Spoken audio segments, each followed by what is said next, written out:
Welcome to Let's Talk Layoffs podcast with your host Antonio Fregoso and Andy Dieza. Episodes airing bi-weekly will feature guests who are currently laid off or have been impacted by layoffs in the past. Our goal is to create a safe space for conversations around coping with unexpected job loss and the emotions that come with it.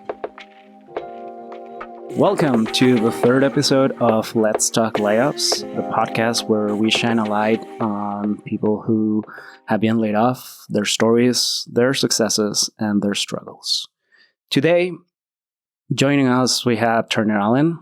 Hello, Turner. Hello. Turner is the founder and lead stylist of Style Turner, a premium full-service men's personal styling consultancy where his clients include tech industry executives at companies like Google, Lyft, Facebook, and more. Also, he services entrepreneurs in industries ranging from design to finance and ambitious young professionals looking to accelerate their careers.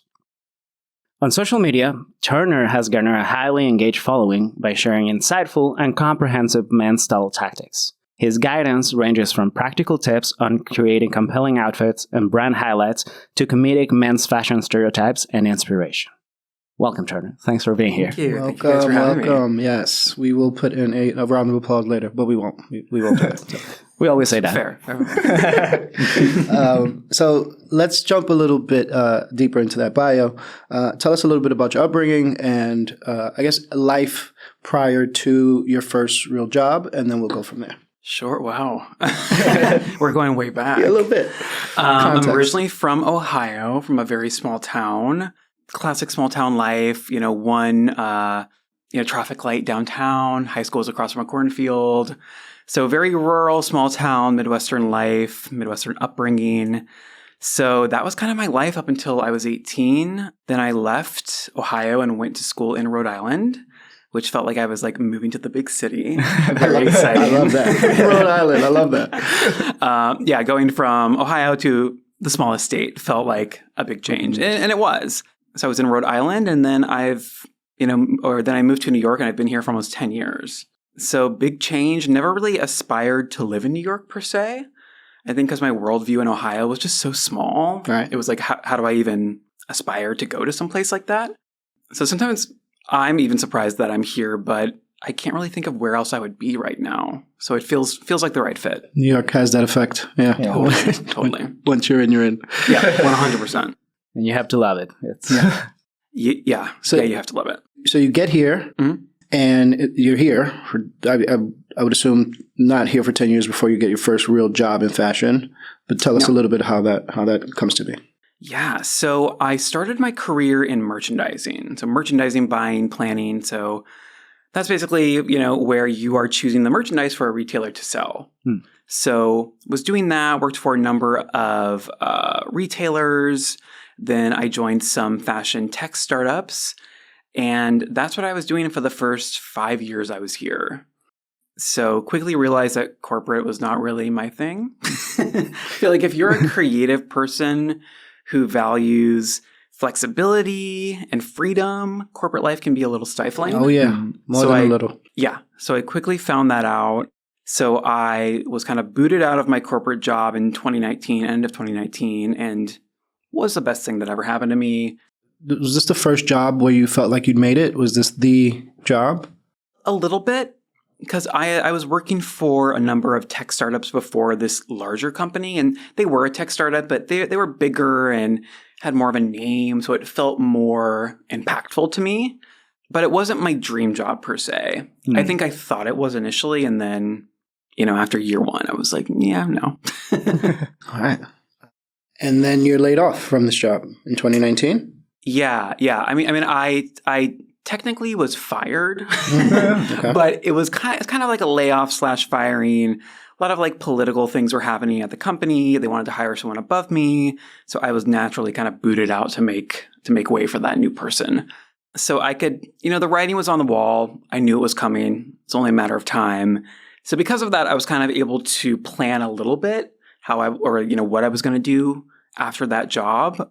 But after that job is when I fully went freelance. Oh, so when when you got laid off, I mean, you said you were already kind of expecting it and everything, but when you finally got the news, what was the first thought that you had? Like the first thing that came to your mind was like, why is this happening? Or you were like, oh, I'm ready. Yes, that's... Honestly, for me, there was that fear aspect, but honestly, it was just a big relief. It was just a big relief to not have to deal with the politics anymore, to not have to constantly fight for my spot there. And, expectations seems like every month were higher and higher to the point where it was, it was at a place where I just couldn't meet these unrealistic expectations. So when I got the boot, it was just a big relief to have all that pressure off my shoulders and to know that I could kind of go in any direction now. I wasn't really locked into this role and this career path that I knew wasn't right for me. But when you're young and you don't have a lot of money, you don't have a lot of flexibility to just sort of pivot out and, try something new. This is true.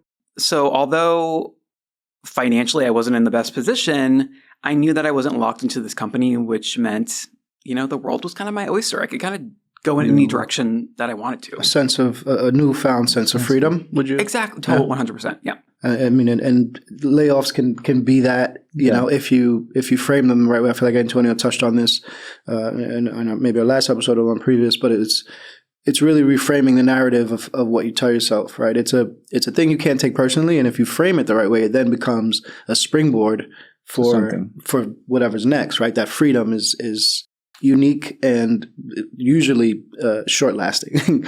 Yes. So you get laid off.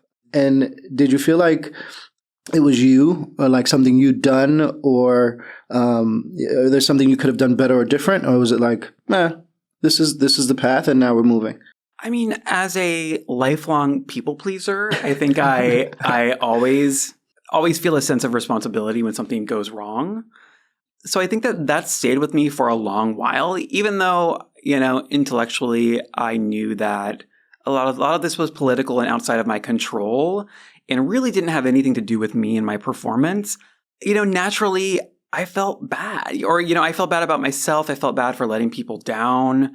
And I think culturally, when you hear that someone's been fired, you think like they're a failure. Mm-hmm. Or even if they've been let go, it's like, well, they weren't a strong member of the team, so they're disposable.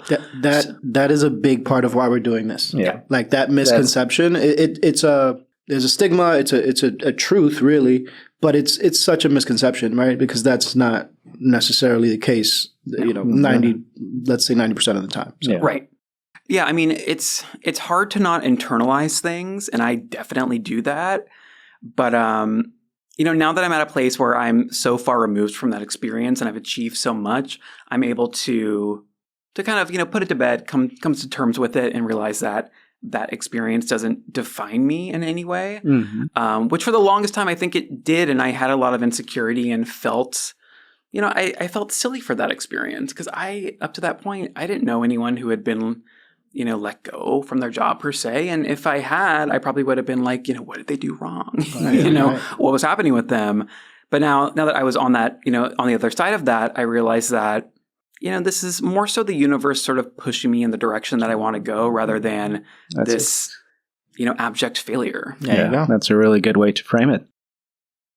Speaking of that feeling of you don't know what was happening, that you were internalizing it, a little bit embarrassed. Did you share it with someone or did you just get it? It's just yourself. Do you rely on any support system or it was just by yourself processing that? Yeah. So I think, leading up to it, I leaned on some friends who actually worked in HR just to be like, how do I navigate this? Like, I don't know what's going on, but I feel like this might be coming up. So I initially did share it. And then after it happened, I didn't share it with my friends because I did feel a lot of shame around it. I felt like I'm stupid. I was let go from my job. I'm inherently dumb. So I shared it with my family. But in terms of close friends, I didn't really talk about it too much. I was just like, oh, I left and I'm going freelance now. and that's all you need to know about it.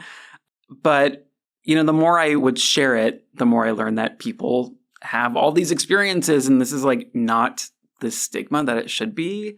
And it's also not that shameful. It's like, it's one job, out of your entire life, you're going to have many different experiences and opportunities, and to let one stupid job define you is silly.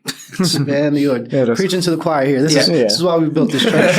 I think, back up a little bit, something you just said was really, I think, smart to me is and I find myself doing it too, currently unemployed. The reframing we talked about, the internal narratives, you said you would tell your people that you left and now you're freelancing. Right. So almost immediately you start reframing this narrative of like, nothing happened to me. This happened for me. Correct. And even if it's subconscious, even if you're just protecting yourself from yourself, that already starts to take baby steps towards a narrative that is a positive one, that is, encouraging for you. Right. And so kind of dovetails into my next question. When you were laid off or fired, were you immediately motivated to jump into the next thing or go freelance, like you say, or was there a period of like emotional kind of rest and recovery and planning?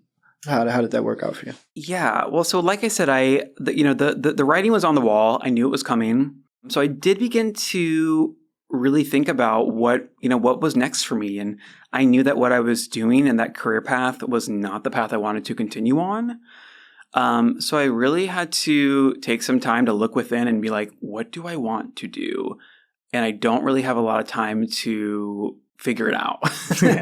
So it was just a lot of like thinking, and it sounds so woo-woo, but like looking back at who you were as a kid and like thinking about the things that I excelled at and that I enjoyed doing, and that, basically hobbies or interests that have always stayed with me throughout my life.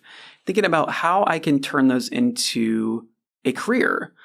So I was thinking about that as I was kind of, going to this path where I was eventually going to be let go. So I was putting my feelers out there, reaching out to some contacts, but I did take time to just sort of lay around, maybe do some binge eating. Self-care, right? That's what the kids call it? Self-care? Self-care. I found aimless wandering was great. Did a lot of like walking. Walking is the perfect medicine for everything. We share. We share like go for a walk. Just go. We say it to each other all the time. Yeah, especially in New York, it's like our apartments are all relatively small, and you need to sort of escape that, or else your apartment just becomes this like dark, gloomy, sad place. So you need to get out in the sun, get your vitamin D, and it allows you time just to sort of, be mindful and almost meditate and think about, what's next for me or what do I want to do? And I think taking that time to self-reflect is important. And in those walks, in that time, did you start a freelance immediately, or did you start already thinking about your business? Like, how was that transition between like already being laid off, taking the time, and then starting the next step? And then when did you realize the next step, this is what I want to do, I'm going to keep building on this? Yeah. So I was kind of thinking that styling was of interest to me before I was fully let go. It was something that I was always aware of, and I had no idea how to break into it. I was already doing it a little bit, but it didn't feel as legitimate as I thought it could be or should be. So I did immediately get a little freelance gig basically the week that I was let go, because I interviewed somewhere to get that gig and never heard from them. And then all of a sudden they contacted me, that week of. So I was like, yay, this this solves all my problems. And so I did have something lined up, which was good. But in hindsight, it was no money, a very teeny tiny day rate, but it was something. And it was something to, use up some time, because, it's so easy to sit around and enter thought spirals and feel bad about yourself. And I still do that to this day, but I think working or just walking or doing anything to kind of get your body moving helps you to kind of get out of that dark space. So I had that freelance gig lined up. So that was at least something to kind of get started and kind of get my wheels turning. And would you say, people always talk about like going out on faith and taking a leap. You need to push strong, whatever. Would you say the end of that that job was the reason you are where you are today. Now, when we say where you are today, we're talking massive following, 180,000 plus on TikTok. Just a really respected person in the online space and in fashion. Would you say that was the impetus for where you are now, or was that like, no, I was always going to be here, and here I am? It's hard to say. It's honestly really hard to say. I mean, everything just sort of unraveled in real time, and I navigated it all in real time. But I think that the stress and the trauma around that termination was what really propelled me to go in the direction that I'm in now. Because when you're at a really low point, it's like, well, I can only go up from this. So, there you go. So like, let me just figure out ultimately what I want to do, and I need to just do it. So I went in very naively, so naively, but that I didn't allow that to stop me. And I think I really entered all these experiences from a place of yes. So like any job that came up, paid or unpaid, I usually would just do it just for experience. And I think that mindset of coming from a place of yes and positivity and of growth and of just wanting to learn, I think that really helped to propel me in the direction that I'm in now. In hindsight, looking back, if you could go back and talk to Turner from 2019 or to anyone here that's going to be laid off in the next day, week, month or so, what advice would you give to them, to yourself? I think I would first and foremost say to myself to not let this experience define you. I think that's so important. It's, as I was saying earlier, it's so easy to internalize these, the messages that you hear from your colleagues and then this, final decision, and it all feels so dramatic and intense, but it's just a blip. It's a tiny little blip in your overall story. And although it's scary, you're now at a place where you can really take control of that narrative and, drive the car of your life in the direction that you ultimately want to go. And it's scary, but it's also incredibly empowering, because although having the wheel is terrifying because you are now responsible for what happens. Yep. You're responsible for what happens. So you can do whatever you want to do. So I think just sort of, tapping into, this is entering very, very woo-woo, but like, tapping into your higher self and really thinking about who are you and what do you want to do and what impact do you want to have. I think that really thinking about those things can help you to pivot to your next opportunity, whether that is within the industry you are in or in a totally different direction. All right.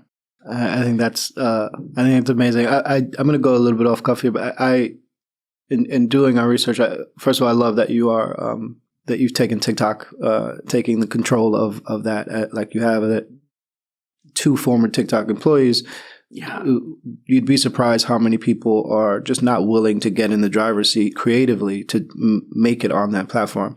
And you have, right? And so on the topic of layoffs, have you seen the trend of TikToking your layoff or TikToking yourself being laid off? I have. Yes. I would love to know your thoughts on that. I don't know if I have any thoughts on that. I mean, it's fascinating because it's a horrifying moment, and so to see someone going through that in real time is fascinating. It's like a train wreck. You can't look away.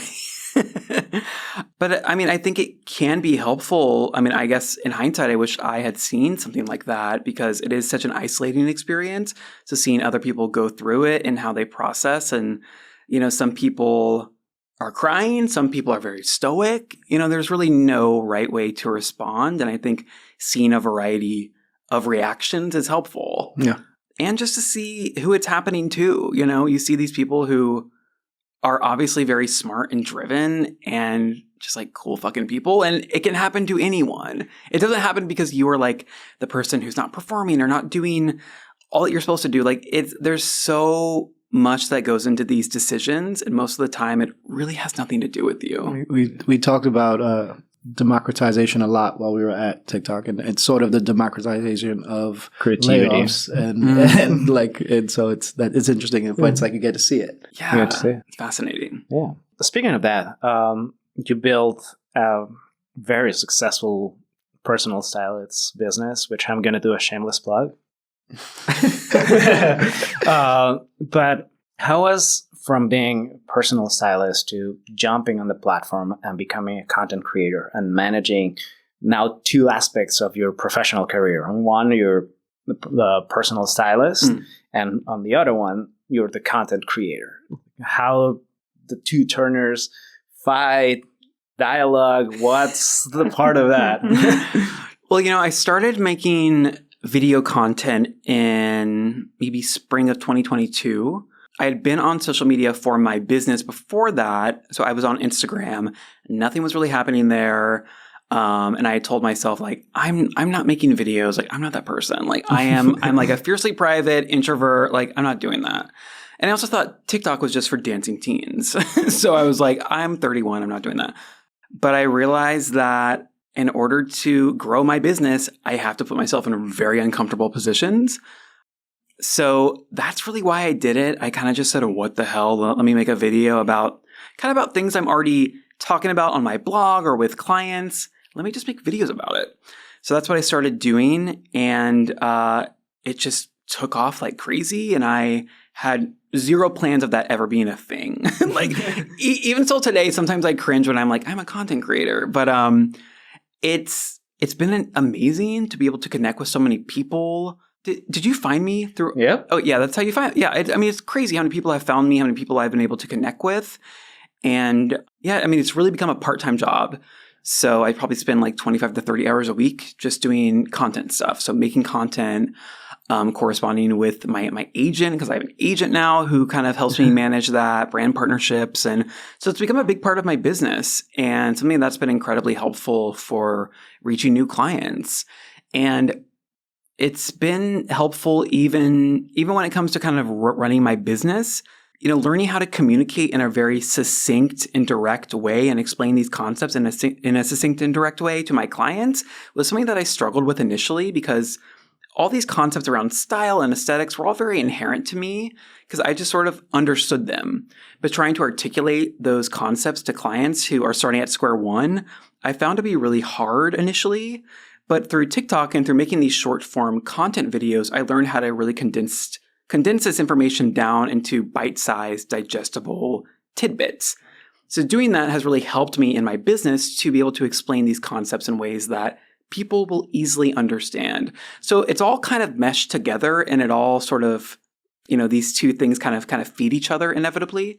But yeah, it's something I walked into with no plans and no expectations, and it just sort of took off. And I honestly think walking into it with no expectations has helped me, because I didn't go in thinking like I need to make a viral video like that never in my mind was any of this going to take off. So I kind of didn't take it too seriously initially, which I think actually helped me long term. That actually, it's great to the next point that I want to make, because this podcast is not just about sharing the stories. We want to try to help as many people as we can. And one of the reasons that we invited you to be our guest is because you are a success story from being laid off.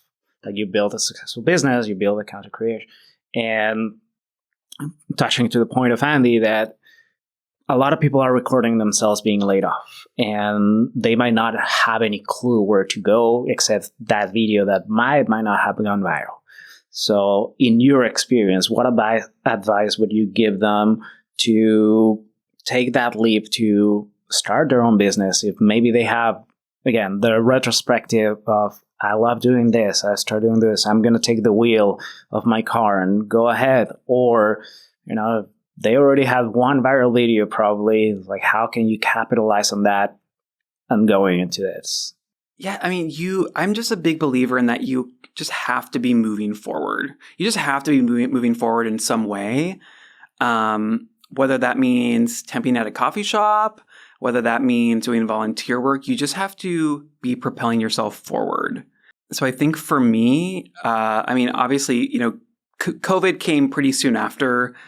I went freelance and had been let go. So there was time there to kind of, chill out, of course, and figure out what direction I wanted to go in. But even during that time, I was still doing just online courses, just kind of educating myself and just trying to figure out in real time how I was going to move forward. Is there another part of your question?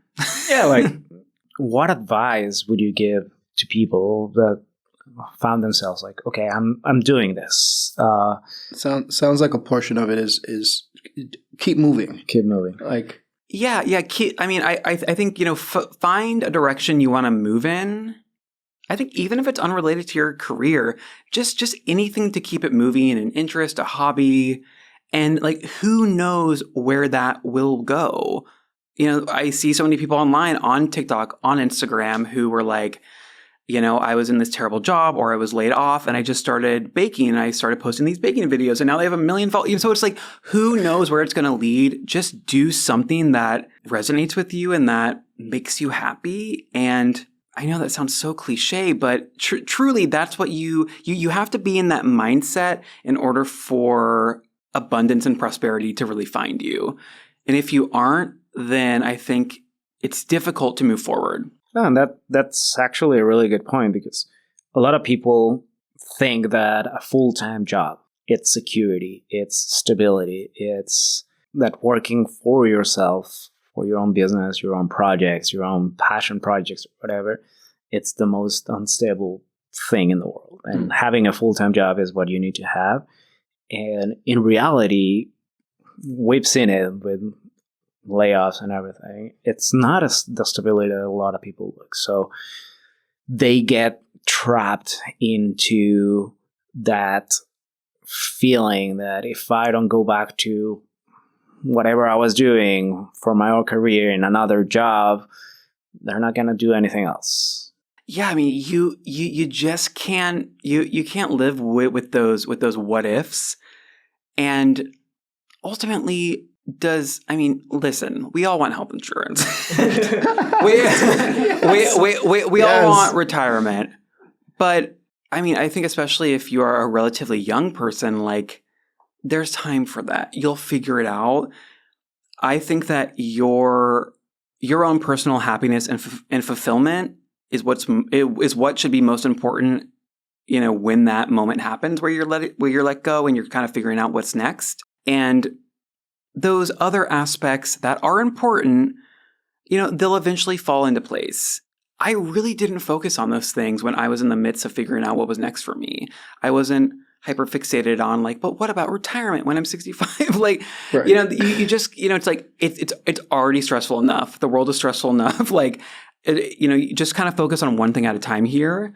And yes, the stability of corporate life, it's nice in some respects. You have cheap health insurance. You have a retirement plan that maybe the company matches. So you have all those benefits, but those aspects are just one little piece of the overall puzzle. And if the rest of the puzzle kind of sucks and makes you miserable and makes you have the Sunday scaries and doom scroll and question your life every, waking moment, then perhaps those two small elements, shouldn't be as big of a factor in your head. And maybe you should focus on all those other puzzle pieces that could actually pivot your life in a direction that can make you so much more happier. And when you're happier, I feel like those other pieces will inevitably fall into place somehow.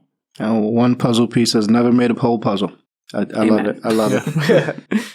I have a light in the mood thing. Sure. As I was crafting these questions, one popped into my head, and I was like, "Silly, but what is your perfect layoff outfit? What is the perfect layoff fit? Like everything's falling apart, but not this outfit. Like I'm still gonna look good while it all goes to hell. So I just like, what are you lounging around in? What are you stepping out the house? Give me one or two really good layoff fashion outfits. Layoff fashion outfits. I think it would be like really fierce to be laid off in a really extravagant look. Yes. Just because the contrast of that is kind of funny. Right. and it kind of feels like a very subtle kind of fuck you to the company. There you go. Yes. Of like, you're laying me off, but I still look incredible. And if you look incredible, you can kind of do anything, I feel. So I don't know if I have a specific outfit in mind, but I like the idea of being a little bit extravagant. Because it's like the situation's already shitty enough. Why make it worse with a bad outfit? You know what I mean? So I love that, first of all. Never underdress, right? I mean, my next question is more for creators, and it is, do you have now, as an entrepreneur, self-employed person, do you have a community of creators or creatives, rather, that you talk shop with or bounce ideas off of that sort of help you move things forward? Totally. I mean, I've been able to connect with so many people within the like men's fashion space online. People who I followed for years who I'm like kind of friends with now, which is super weird to see these people like in the flesh. Yeah. But yeah, I mean, I'll hang out with them or see them at events, and yeah, we always talk shop. We talk shop about what brands are partnering with, how much money they're making, with these brand deals, what kind of content they're thinking about doing, how their content's performing, what's doing well, what's not doing well. We'll, bitch about the algorithm, all those things. Real conversations, yeah. I mean, those are really relevant conversations. Totally, sure. Because, when I entered this world, like I said, I was so naive and I had no idea what I was supposed to do if a brand contacted you, or how much I was supposed to be asking for in terms of money for a partnership.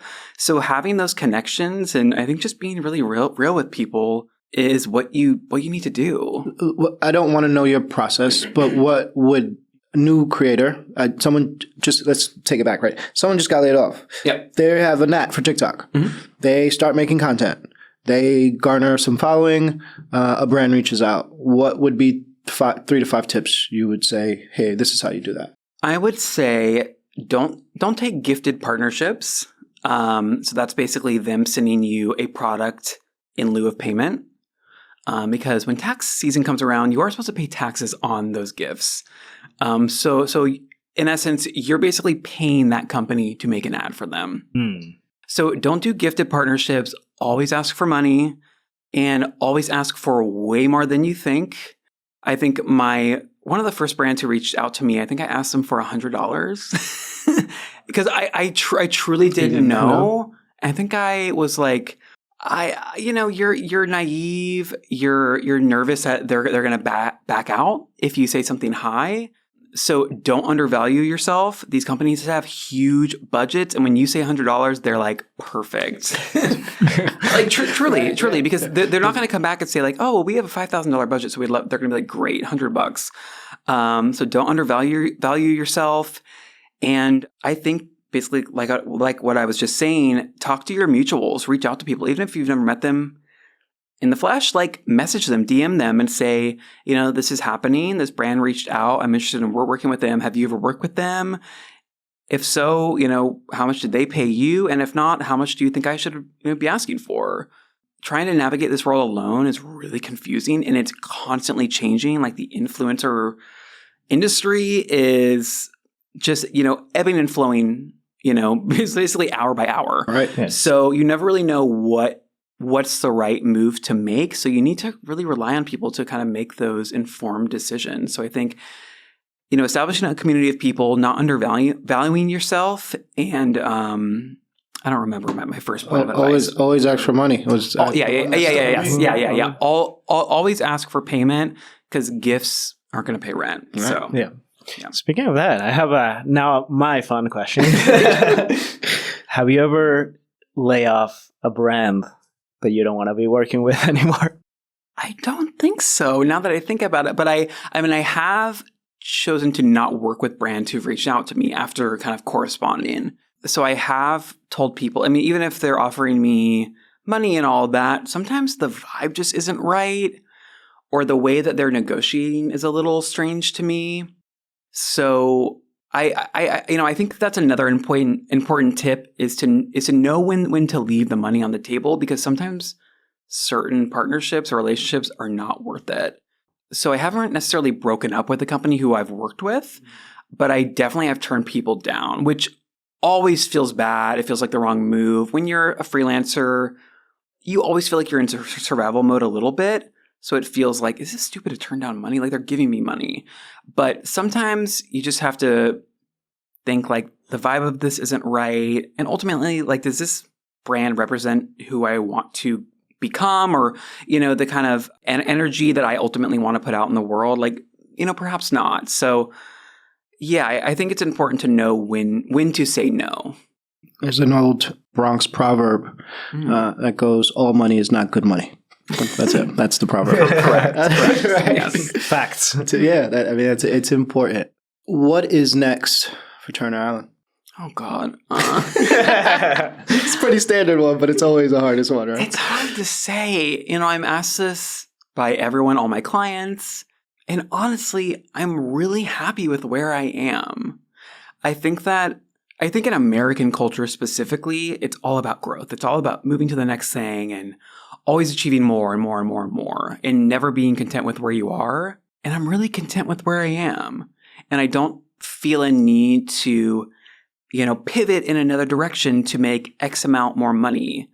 Obviously, I want to make money. And like I said, health insurance is important. Yes. And it's expensive when you are a freelancer. I think a freelancer's best friend is a partner who has health insurance. Yeah.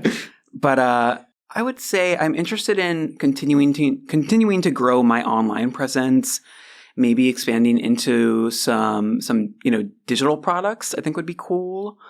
Because as of right now, my personal styling business is very high touch. I'm working, one-on-one with people, both in person and virtually, and you can only scale that so much. So I think having some digital products could be cool. And just to make style a little bit more accessible, or this personal styling experience more accessible to more people.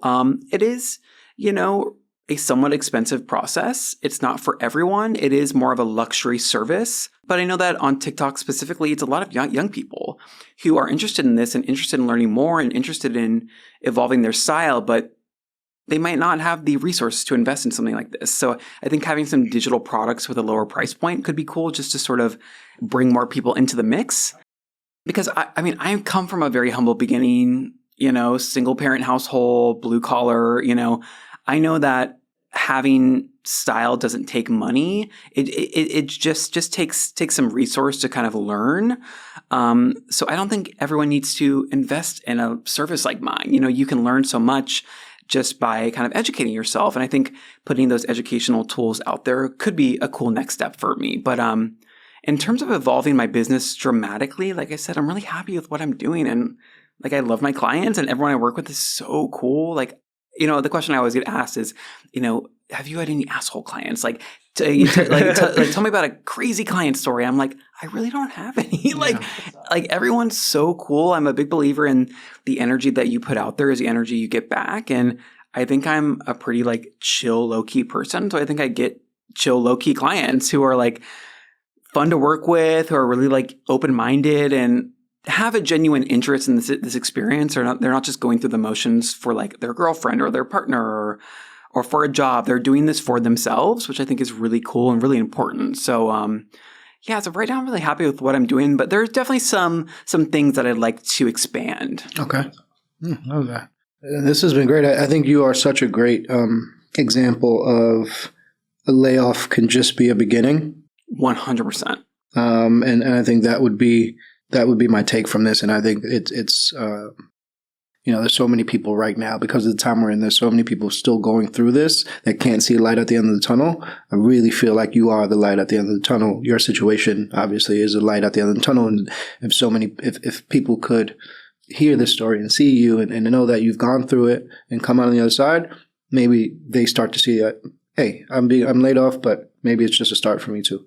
100%. I mean, it does not have to be, this dramatic final chapter on your story. And it's possible.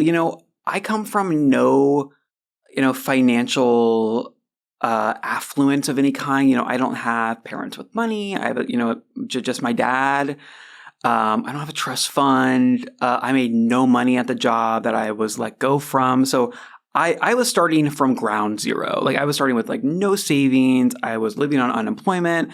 So like if I can do it, you can too. I had very few resources in terms of people who I knew who worked with in the styling realm.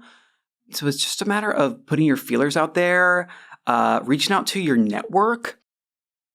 So many people in my network who I would have never expected knew so many different routes to stylists, to assist stylists, new connections to different publications. So reach out to your network because they're so valuable. And I think not a lot of people might do that initially. They think they can kind of manage it on their own, but especially if you're trying to pivot in a different direction and you think like, oh, well, no one I know knows how to go in that industry or in that direction. I guarantee someone does. I guarantee someone has like a cousin, an old friend, an old roommate. Like people know a lot of different people who have a lot of different life experience. So reach out to your network and know that this is not the end. And I think, as you said, like I really viewed this as the beginning of this really exciting new experience for me. And that's really what it has been. And I think that trying to hold on to that positive mindset, which I know is so hard to do. It's so hard to do, but trying to hold on to it and just know that it's only a matter of time. That's a mantra I always told myself. It's only a matter of time before this takes off. It's only a matter of time. It isn't a matter of if, it's just a matter of when. And I think continuing to tell yourself that, I think can go very far. I think that's the best way to end this. Yeah. Again, thank you so much. Thank you all for tuning in to another episode of Let's Talk Layoffs. We'll see you again soon. And if you guys want the services of Mr. Turner here, we're going to put also his handles, in our resources. Follow him. He's really good, really funny, and awesome fashion style. Thank you. Thank you, guys. So thank you. To the next one. See ya. Thanks for listening to this episode of the Let's Talk Layoffs podcast. Please leave us a rating and review on whichever podcast provider you're listening from, so we can continue to provide a platform for those impacted by layoffs. For more information and resources, please visit www.letstalklayoffs.com.